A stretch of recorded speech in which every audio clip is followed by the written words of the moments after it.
Welcome back to my channel. ಎಲ್ಲರಿಗೂ ಯುಗಾದಿ ಹಬ್ಬದ ಹಾರ್ದಿಕ ಶುಭಾಶಯಗಳು. ಹಬ್ಬ ಅಂದ್ರೇ ಸಂಭ್ರಮ ಸಡಗರ. ಇನ್ನು ಯುಗಾದಿ ಅಂದರೆ ನಮಗೆ ಹೊಸ ವರ್ಷ ಕೂಡ. ಇನ್ನು ಯಾಕೆ ನಮಗೆ ಯುಗಾದಿನೇ ಹೊಸ ವರ್ಷ ಅಂತ ಅಂದರೆ, ಹಿಂದೂ ಪುರಾಣಗಳ ಪ್ರಕಾರ ಈ ಜಗತ್ತನ್ನು ಬ್ರಹ್ಮದೇವನು ಸೃಷ್ಟಿಸಲು ಆರಂಭಿಸಿದ್ದು ಇದೇ ಚೈತ್ರ ಶುದ್ಧ ಪ್ರತಿಪಾದ ದಿನದಂದು. ಯುಗಾದಿ ಎಂಬ ಪದವು ಯುಗ ಅಂದರೆ ಕಾಲ ಮತ್ತು ಆದಿ ಅಂದರೆ ಆರಂಭ ಎಂಬ ಎರಡು ಪದಗಳಿಂದ ಬಂದಿದೆ. ಅಂದರೆ ಹೊಸ ಕಾಲದ ಆರಂಭ. ಬ್ರಹ್ಮನು ಇದೇ ದಿನದಿಂದ ದಿನ, ವಾರ, ತಿಂಗಳು ಮತ್ತು ವರ್ಷ ಕಾಲಗಣನೆಯನ್ನು ಆರಂಭಿಸಿದನು ಎಂಬ ನಂಬಿಕೆ ಇದೆ. ಆದ್ದರಿಂದಾನೇ ಯುಗಾದಿ ಅಂದರೆ ನಮಗೆ ಹೊಸ ವರ್ಷ ಎಂದು ಹೇಳಲಾಗುತ್ತದೆ. ಇನ್ನು ಹಬ್ಬದ ದಿನ ಅಂದ್ರೇ ಬಣ್ಣದ ರಂಗೋಲಿ, ಮನೆಯನ್ನೆಲ್ಲ ಮಾವಿನೆಲೆ, ಬೇವಿನೆಲೆ ಮತ್ತು ಹೂಗಳಿಂದ ಅಲಂಕರಿಸುವುದು ಅಲ್ವಾ.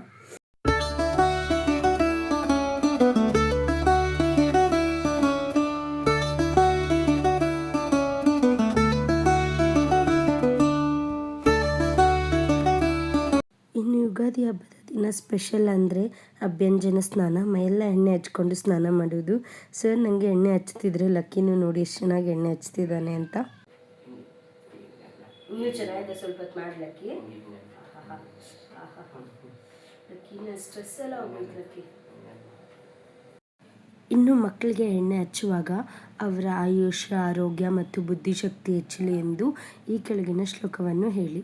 ಅಶ್ವತ್ಥಾಮ ಬಲಿರ್ವ್ಯಾಸೋ ಹನುಮಾಂಶ ವಿಭೀಷಣಃ ಕೃಪಃ ಪರಶುರಾಮಶ್ಚ ಸಪ್ತೈತೆ ಚಿರಂಜೀವನಃ. ಅಂದರೆ ಅಶ್ವತ್ಥಾಮ ಬಲಿ ಚಕ್ರವರ್ತಿ, ವ್ಯಾಸ ಹನುಮಂತ, ವಿಭೀಷಣ ಕೃಪಾಚಾರ್ಯ ಮತ್ತು ಪರಶುರಾಮ ಈ 7 ಚಿರಂಜೀವಿಗಳಂತೆ ನನ್ನ ಮಗುವಿಗೆ ದೀರ್ಘಾಯುಷ್ಯ ಲಭಿಸಲಿ ಎಂದು ಅರ್ಥ. ಹಾಗೆ ಸರ್ಗೂ ಎಣ್ಣೆ ಹಚ್ಚಿ ಸ್ವಲ್ಪ ಹೊತ್ತು ಎಳೆ ಬಿಸಿನಲ್ಲಿ ಕುಳಿತುಕೊಳ್ಳೋಕೆ ಹೇಳಿದೆ. ಇದರಿಂದ ವಿಟಮಿನ್ ಡಿ ಸಿಗುತ್ತೆ, ಎಣ್ಣೆ ಚೆನ್ನಾಗಿ ಅಬ್ಸರ್ವ್ ಆಗುತ್ತೆ, ಬ್ಲಡ್ ಸರ್ಕ್ಯುಲೇಷನ್ ಮತ್ತು ಡ್ರೈನೆಸ್ ಕೂಡ ತಡೆಯುತ್ತೆ. ಇನ್ನು ಇವರು ಸ್ನಾನ ಮಾಡಿ ಬರುವಷ್ಟರಲ್ಲಿ ನಾನು ಪೂಜೆಗೆ ರೆಡಿ ಮಾಡ್ತಿದ್ದೀನಿ.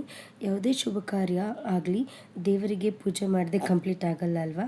ಹಾಗೆ ದೇವರ ಸಾಮಗ್ರಿಗಳಿಗೆ ಅರಿಶಿನ ಕುಂಕುಮ ಹಚ್ಚಿ ಕಳಶನೆಲ್ಲ ಇಟ್ಟು ಹೂಗಳನ್ನೆಲ್ಲ ಅಲಂಕರಿಸಿ ಪೂಜೆಗೆ ರೆಡಿ ಮಾಡಿದೆ. ಇನ್ನು ದೇವರ ನೈವೇದ್ಯಕ್ಕೆ ರೆಡಿ ಮಾಡಬೇಕು ಅಲ್ವಾ. ಹಾಗಾಗಿ ಮೊದಲು ಒಬ್ಬಟ್ಟಿಗೆ ಹೂರಣ ರೆಡಿ ಮಾಡೋಣ. ಇದಕ್ಕೆ ಮೊದಲೇ ಬೇಳೆ ಬೇಯಿಸಿ ನೀರನ್ನು ಸಪ್ರೇಟಾಗಿ ಎತ್ತಿಟ್ಟಿದ್ದೀನಿ. ಇನ್ನು ಹೂರಣನ ರೆಡಿ ಮಾಡಬೇಕಾದ್ರೆ ಹೂರಣ ಸ್ವಲ್ಪ ನೀರಾಗೋಯ್ತು. ಈ ಥರ ಏನಾದರೂ ಆದರೆ ನಾನೊಂದು ಟಿಪ್ ಹೇಳ್ತೀನಿ. ಇದನ್ನು ಸ್ವಲ್ಪ ಹೊತ್ತು ಅಂದರೆ 5 to 10 ಮಿನಿಟ್ಸ್ ಲೋ ಫ್ಲೇಮ್ನಲ್ಲಿ ಇಡಿ. ಇದರಿಂದ ಹೂರಣ ಕೂಡ ಗಟ್ಟಿಯಾಗುತ್ತೆ. ಇನ್ನು ಒಬ್ಬಟ್ಟಿನ ಸಾರನ್ನ ಮಾಡೋಣ ಅಂತ ಅದೇ ಮಿಕ್ಸಿ ಜಾರ್ನಲ್ಲಿ 1-2 ಟೊಮೆಟೊ, ಕೊಬ್ಬರಿ ತುರಿ, ಬೆಳ್ಳುಳ್ಳಿ, ಕೊತ್ತಂಬರಿ ಸೊಪ್ಪು, ಸ್ವಲ್ಪ ಹುಣಸೆಹಣ್ಣು, 1 ಟೇಬಲ್ ಸ್ಪೂನ್ ಜೀರಿಗೆ ಮತ್ತು ಸಾಂಬಾರು ಪುಡಿ ಹಾಕಿ ರುಬ್ಬಿಕೊಳ್ಳಿ. ನಂತರ ಈ ಪೇಸ್ಟ್ನ ನಾವು ತೆಗೆದಿಟ್ಟಿರ್ತೀವಲ್ವ ಬೇಳೆ ನೀರು ಅದಕ್ಕೆ ಹಾಕಿ ಕಲಸಿ ಒಂದು ಪಾತ್ರೆಗೆ ಹಾಕಿ. ಇನ್ನು ಈ ಸಾರಿಗೆ ಹಬ್ಬದ ಕಳೆ ಕೊಡೋದು ಅಂದರೆ ನಾವು ತಯಾರಿಸಿಟ್ಟಿರುವ ಒಬ್ಬಟ್ಟಿನ ಹೂರಣನ ಇದಕ್ಕೆ ಹಾಕೋದು. ಇದರಿಂದ ಒಂದು ಹದವಾದ ಸಿಹಿ ಕೂಡ ಬರುತ್ತೆ. ಮತ್ತು ಇದಕ್ಕೆ ಸ್ವಲ್ಪ ಕೊಬ್ಬರಿ ತುರಿನೂ ಕೂಡ ಹಾಕಿ ಕುದಿಯೋಕೆ ಬಿಡಿ. ನಂತರ ಇದಕ್ಕೆ ಕೊತ್ತಂಬರಿ ಸೊಪ್ಪು ಹಾಕಿ ಕಲಸಿ. ಇದಕ್ಕೆ ಇವಾಗ ಒಂದು ಸಿಂಪಲ್ ಒಗ್ಗರಣೆ ಕೊಡೋಣ. ಇದಕ್ಕೆ ಸ್ವಲ್ಪ ಎಣ್ಣೆ, ಸಾಸಿವೆ, ಜೀರಿಗೆ ಮತ್ತು ಕರಿಬೇವು ಮತ್ತು 1-2 ಗುಂಟೂರು ಮೆಣಸಿನ್ಕಾಯಿ ಹಾಕಿ ಒಗ್ಗರಣೆ ಕೊಟ್ಟರೆ ಒಬ್ಬಟ್ಟಿನ ಸಾರು ಅಥವಾ ಕಟ್ಟಿನ ಸಾರು ರೆಡಿ ಆಗುತ್ತೆ. ಒಬ್ಬಟ್ಟು ಮಾಡಿದ ಮೇಲೆ ಈ ಸಾರು ಮಾಡದಿದ್ದರೆ ಹಬ್ಬ ಪೂರ್ಣವಾಗೋದೇ ಇಲ್ಲ. ಬೇಳೆಕಟ್ಟು ಮತ್ತು ಹೂರಣದ ಆ ಸಿಹಿ ಖಾರದ ಮಿಶ್ರಣ ಊಟಕ್ಕೆ ಅದ್ಭುತ ರುಚಿ ಕೊಡುತ್ತೆ. ಇದು ಬಿಸಿ ಬಿಸಿ ಅನ್ನದ ಜೊತೆಗೆ ಈ ಒಬ್ಬಟ್ಟಿನ ಸಾರನ್ನು ತಿಂತಿದ್ರೆ ಮಾತ್ರ ಸೂಪರ್ ಆಗಿರುತ್ತೆ ಅಲ್ವಾ. ಇನ್ನು ಯುಗಾದಿ ಅಂದಮೇಲೆ ಹೋಳಿಗೆ ಕಂಪಲ್ಸರಿ. ಹಬ್ಬದ ಊಟ ಅಂದಮೇಲೆ ಎಲೆಯಲ್ಲಿ ಒಬ್ಬಟ್ಟು ಇರಲೇಬೇಕು. ಯುಗಾದಿ ಹಬ್ಬದ ಅಸಲಿ ಸಡಗರ ಶುರುವಾಗೋದು ಅಡುಗೆ ಮನೆಯಿಂದ ಬರೋ ಆ ಹೋಳಿಗೆಯ ಘಮದಿಂದ ಅಲ್ವಾ. ಒಬ್ಬಟ್ಟು ಇಲ್ಲದ ಹಬ್ಬದ ಊಟ ಇನ್ಕಂಪ್ಲೀಟಾ ಅಂತಲೇ ಹೇಳ್ಬೋದು. ಬದುಕಿನ ಕಹಿ ನೆನಪುಗಳನ್ನು ಮರೆತು ಒಬ್ಬಟ್ಟಿನ ಹೂರಣದಂತೆ ಸಿಹಿಯಾದ ಮನಸ್ಸಿನಿಂದ ಈ ಹೊಸ ವರ್ಷವನ್ನು ಬರಮಾಡಿಕೊಳ್ಳೋಣ. ಇನ್ನು ಒಬ್ಬಟ್ಟು ಕೂಡ ರೆಡಿ ಆಯಿತು. ಇನ್ನು ಹಬ್ಬದ ಊಟದಲ್ಲಿ ಎಷ್ಟೇ ಥರ ವೆರೈಟೀಸ್ ಇದ್ದರೂ ಕೂಡ ಹಪ್ಪಳ ಇಲ್ಲ ಅಂದರೆ ಅದೊಂಥರ ಖಾಲಿ ಅನಿಸುತ್ತೆ ಅಲ್ವಾ. ಇನ್ನು ನಾವು ಚಿಕ್ಕವ್ರು ಇರಬೇಕಾದ್ರೆ ಮಾತ್ರ ನಮ್ಮಮ್ಮ ಹಾಕೋದಕ್ಕಿಂತ ಮುಂಚೆನೇ ಹೋಗಿ ತಿಂತಾಯಿದ್ವಿ. ನಮ್ಮಮ್ಮ ಬೈತಿದ್ರು ಕೂಡ ನೈವೇದ್ಯ ಹಿಡ್ದೆ ಈ ಥರ ಎಲ್ಲ ತಿನ್ನಬಾರ್ದು ಅಂತ. ಆದ್ರೂ ನಾನು ನನ್ನ ತಮ್ಮ ಕದ್ದು ಕದ್ದು ತಿಂದಿರೋದು ನೆನಪಿದೆ. ನೀವು ಹೀಗೆ ಮಾಡ್ತಿದ್ರಾ? ಹಬ್ಬದ ದಿನ ಹೆಣ್ಣು ಮಕ್ಕಳು ಮಲ್ಲಿಗೆ ಹೂವು ಮುಡಿದು ಅಂದವಾಗಿ ರೆಡಿಯಾದಾಗಲೇ ಮನೆಗೆ ಹಬ್ಬದ ಕಳೆ ಬರೋದು. ಪ್ರೀತಿಯಿಂದ ಹೂ ಮುಡಿಸಿ ಈ ಸಂಭ್ರಮವನ್ನು ಮತ್ತಷ್ಟು ಹೆಚ್ಚಿಸಿದ ಕ್ಷಣವಿದು. ನಮ್ಮ ಮನೆಯ ಪುಟ್ಟ ದೇವಸ್ಥಾನವನ್ನು ಮಾವಿನ ಎಲೆ ಹೂಗಳಿಂದ ಸಿಂಗರಿಸಿ ಭಕ್ತಿಯ ದೀಪ ಹಚ್ಚಿ ಆರತಿ ಬೆಳಗಿ ದೇವರಿಗೆ ನಮಿಸಿದೆವು. ನಮ್ಮ ಸಂಪ್ರದಾಯಗಳನ್ನು ಮುಂದಿನ ಪೀಳಿಗೆಗೆ ಕಳಿಸಿಕೊಡುವುದು ಕೂಡ ಹಬ್ಬದ ಒಂದು ಮುಖ್ಯ ಭಾಗ. ಮಗುವಿನ ಕೈಯಲ್ಲಿ ಪೂಜೆ ಮಾಡಿಸಿ ಈ ಸಂಸ್ಕೃತಿಯನ್ನು ಪರಿಚಯಿಸುವುದು ಒಂದು ಹೆಮ್ಮೆಯ ವಿಷಯ. ಜೀವನ ಅಂದ ಮೇಲೆ ಸುಖ ದುಃಖ ಎರಡೂ ಇರುತ್ತೆ ಅಲ್ವಾ.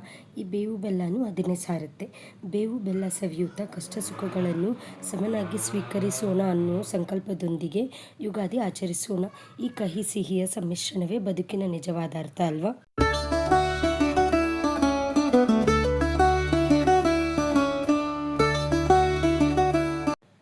ಇನ್ನು ಪೂಜೆ ಎಲ್ಲ ಮುಗಿದ ಮೇಲೆ ಹಬ್ಬದ ಊಟ ಮಾಡೋಣ ಅಂತ ಕುಳಿತುಕೊಂಡ್ವಿ. ಲಕ್ಕಿ ನಾನೇ ಸರ್ವ್ ಮಾಡಬೇಕು ಅಂತ ಎಷ್ಟು ಚೆನ್ನಾಗಿ ಊಟ ಬಡಿಸ್ತಿದ್ದಾನೆ ನೋಡಿ.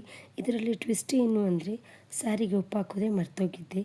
ಪಾಪ ಸರ್ ತಿಂದು ಉಪ್ಪಿಲ್ಲ ಅಂತ ಹೇಳಿದ ಮೇಲೇ ಗೊತ್ತಾಗಿದ್ದು ಓಕೆ ನಾನು ಉಪ್ಪೇ ಹಾಕಿಲ್ಲ ಅಂತ. ನಂತರ ಎಲ್ಲರೂ ಊಟ ತಿಂದ್ವಿ. ಇನ್ನು ಹಬ್ಬದ ದಿನ ದೇವಸ್ಥಾನಕ್ಕೆ ಹೋಗಿಲ್ಲ ಅಂದರೆ ಹೇಗೆ ಹೇಳಿ. ಇನ್ನು ಪೂಜೆ ಎಲ್ಲ ಮಾಡಿ ಊಟ ಮಾಡೋಷ್ಟರಲ್ಲೇ ಮಧ್ಯಾಹ್ನ ಆಗಿತ್ತು.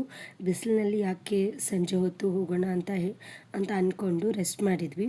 ಇನ್ನು ಈ ಯುಗಾದಿ ದಿನ ಗಣೇಶ ಟೆಂಪಲ್ಗೆ ಹೋಗಿ ಗರಿಕೆ ಮತ್ತು ಕೆಂಪು ಹೂಗಳನ್ನು ಅರ್ಪಿಸಿದರೆ ಆ ದೇವರ ಕೃಪೆ ವರ್ಷವಿಡೀ ನಮ್ಮ ಮೇಲೆ ಇರುತ್ತಂತೆ. ಪೂಜೆಗೆ ಎಲ್ಲ ರೆಡಿ ಮಾಡಿ ದೇವಸ್ಥಾನಕ್ಕೆ ಹೋಗಿ ಪೂಜೆ ಮಾಡ್ಕೊಂಡು ಕೂಡ ಬಂದ್ವಿ.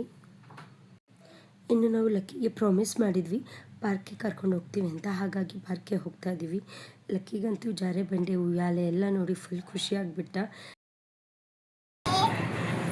ಇರಿ ಇರಿ ಇರಿ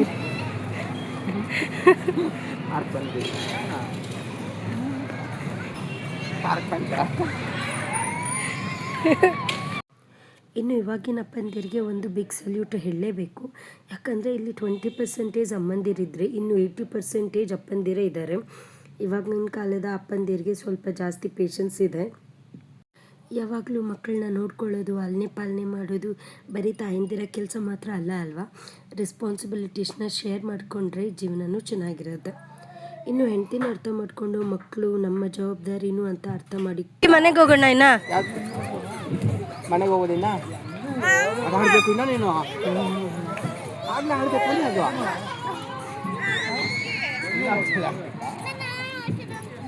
ಅರ್ಥ ಮಾಡಿಕೊಂಡ ಎಲ್ಲ ಅಪ್ಪಂದಿರಿಗೂ ಥ್ಯಾಂಕ್ಸ್ ಹೇಳೋಕ್ಕೆ ಇಷ್ಟಪಡ್ತೀನಿ. ಇನ್ನು ಅಷ್ಟರಲ್ಲಿ ಟೈಮ್ 7 ಆಗೋಯ್ತು.